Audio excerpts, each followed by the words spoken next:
What's up, y'all? Hope everybody's doing well. It's that time. It's Wednesday, this week's real estate market update. Lots to talk about, a couple of tidbits, and I'm throwing in a major comparison today. I'm bringing in Arizona. I have a lot of discussions during the week with people that are thinking about leaving California. And I hear all kinds of states. Of course, Idaho, Arizona are two big ones. Both the highest appreciating states in the United States last year. Therefore, they are considered a little bit oversold by definition, and they're seeing some serious depreciation under this current real estate environment. So I thought it'd be fun to bring that in to the makeup. I also have a couple of tidbits to share, and we're going to discuss a little bit about the current climate and where it's going in, well, my humble opinion, right? So we'll start by taking a look at Ventura County as a whole, like we always do. All right, here we go. We're going to share some screen here. There it is. I've got that blown up pretty good, so I hope that looks good. Pardon me for looking that way on my other screen. All right, here we are. Update today, Wednesday, October 19th, 2022. This is coming from Altos Media. They keep their stuff up to date. Thank you, Brenda, at Consumers Title, for giving me this login information. Okay, so strong sellers market. Pay attention right here. The gauge is at 47, very similar to last week. Still considered a strong sellers market. Well, I personally, boots on the ground guy, would say, not necessarily agree with that. I think that particular gauge is a little bit off. So I think it's in our rebalancing market that we're in. I'm not sure it's such a strong seller's market, although it's property specific. All right, let's go over to the right here and check it out. So this is Ventura County median listing price in the county, basically $1 million, right? We're covering places like beach homes in Ventura and Channel Islands. We're covering estates up in Ojai, etc., Thousand Oaks, Westlake. So median listing price, $999,000. That's single family residence. If we look at condominiums, $615,000. All right, back to the houses.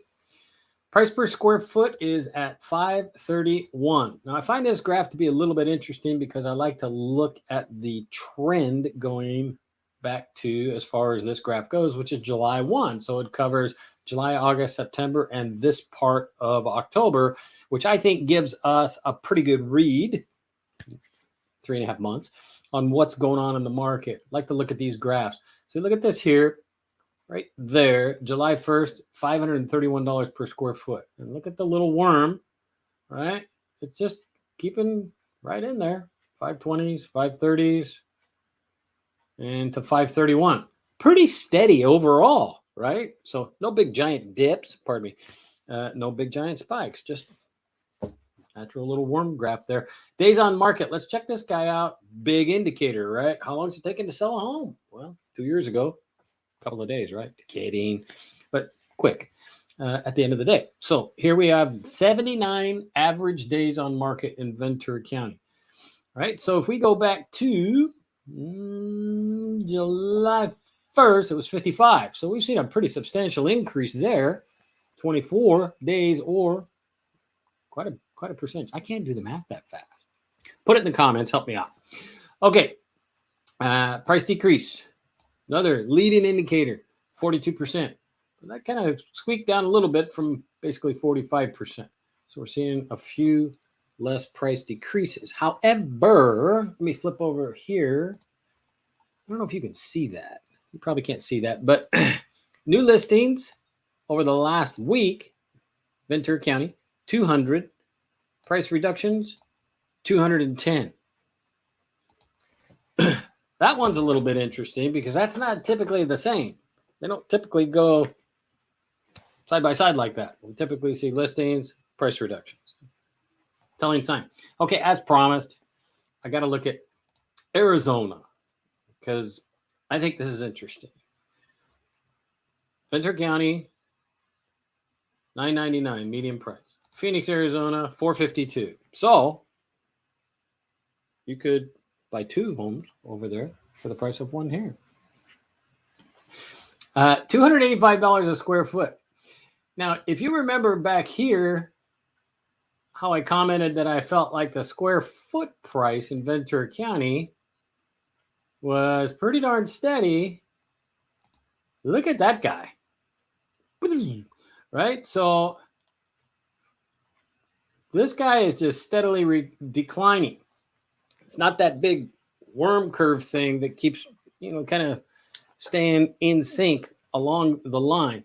Idaho and Arizona are the two most oversold states, and they are seeing the most pricing pressure right now. Another reason I wanted to look at this. Why am I bringing this up? Well, California isn't all that bad. Remember, real estate's regional. Average days on market, 62, steady climb. From 30 to 62 in 3.5 months. That's a lot. 67% of the homes on the market in Phoenix, Arizona are having a price decrease. So they're going through it over there. I have some friends that live there. I speak with them from time to time, and they verify, yeah, we're going through it. Okay, let me get me back up here. Where am I? There I am. Okay, I hope that was interesting. We're seeing basically the same trends that we talked about last week in our county, which is a rebalancing, although I do see it starting to level just a little bit. Let's face it, 7% interest rates. In fact, the bulletin I got this morning from Wells Fargo was 7% for a 30-year conforming fixed with just over half a point in points to get that 7%. So 7% interest rates, no fun, right? Cost of gas, no fun. Cost of food, no fun. In fact, I was just talking to Lisa, my wife, this morning about what we're spending on food. It's insanity. But we got to eat. So this economic adjustment that we're going through, i.e. from inflation down into recession, and we are in a recession, and I know everybody's looking for the definition. I'm looking at my checkbook. We're in a recession. So that's okay. Because at the end of the day, it's going to balance out. It's going to continue to do this like it's done for the last 100 years. And the market is reacting. Price reductions are coming fast and furious. Home prices are coming down a little bit because affordability at the end of the day is the main issue. Let me say that again. Affordability is the main issue. And what's causing affordability to come down? Higher interest rates, higher prices for fuel, higher prices for cost of goods, right? All right, got a couple of tidbits for you here. I talked about last week about how there are some programs out there for buyers where they can work with a lender, perhaps the seller, to do what's called a 2-1 buy down, which is a great program, which lowers the interest rate for the first 2 years. And it's working beautifully for many of my clients and my colleagues' clients. Okay. All right. I'm going to zip over here. Got a few little tidbits here. Let me go there, I think. There we go. All right. This has come from Taylor Marr. He is the Deputy Chief Economist at Redfin. And for those bearish folks eagerly awaiting the home price crash, oh, there's that word again. You'll have to keep waiting. As much as demand is pulling back, supply is as well, reducing downward pressure on prices in the short run. Same thing I've been saying throughout this whole adjustment and this rebalancing period. Supply, demand. Are we seeing pressure? Of course we're seeing pressure. We have to see pressure. Every time rates go up like this, historically, we see pricing pressure. It only makes sense. But they will retract at some point. I was having a conversation yesterday with a client of mine who's a buyer client. And he said to me, I would rather buy now and start at a lower price with less debt and bite the bullet a little bit on the interest rate. By the way, we're using the 2-1 buy down program, but bite the bullet a little bit on the interest rate because that will adjust over time. But the price won't. Smart. I logged in that conversation. Elementary, but smart. All right. I've tried to keep this short, but it never works. Okay. Latest home price forecasts. These are the same forecasters that I brought a video out. It was probably April or May that said 2 to 4% appreciation in 2023. All right, let's have a look. Same forecasters. They've since adjusted their forecast recently to, if you average all of them, basically a flat market in 2023.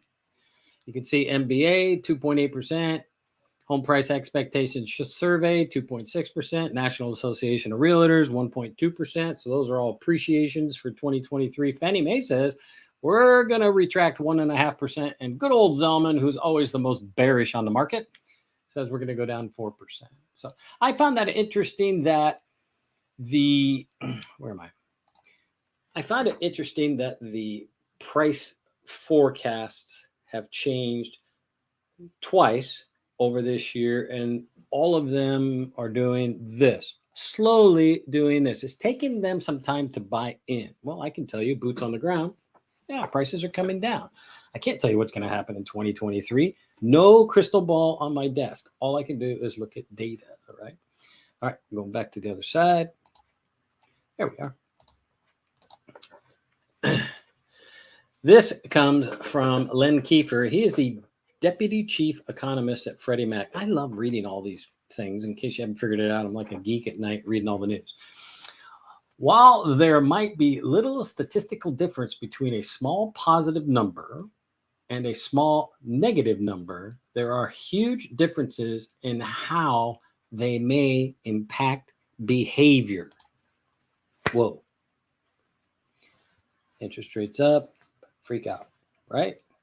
Small statistical differences impact behavior in a large way. I thought that was profound. Speaking in my own life, I'd have to agree. Indeed. This is interesting. This is global CEOs see a mild and short recession, yet optimistic about global economy over 3-year horizon. Okay, that's good news. I like that. More than 8 out of 10 anticipate a recession over the next 12 months. Guess what, guys? We're already in it.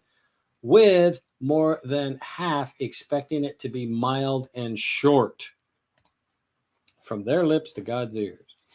And, at the end of the day, this inflation, recession, interest rate, home prices, all of these cycles have been going on like this for years. If you look at a 100-year graph for all of them, they're all pretty darn steady, right?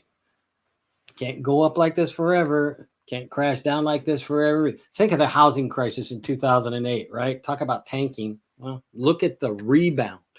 The amazing rebound we've made over the last 13 years. So it's just a cycle. We're rebalancing. There's some good opportunities out there for buyers with the 2-1 buy down program, and sellers still, sorry, I don't believe it's a strong seller's market, but sellers are in a great position to come to market right now. House prepared correctly and priced correctly, it will definitely sell. All right.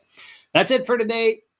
If you want anything for next week, please feel free to reach out and let me know. You can always find me direct phone 805-857-6928. Call or text that number. You can email me at willieschmeltz@remax.net, or you can direct message me on any of the social channels. Appreciate you coming.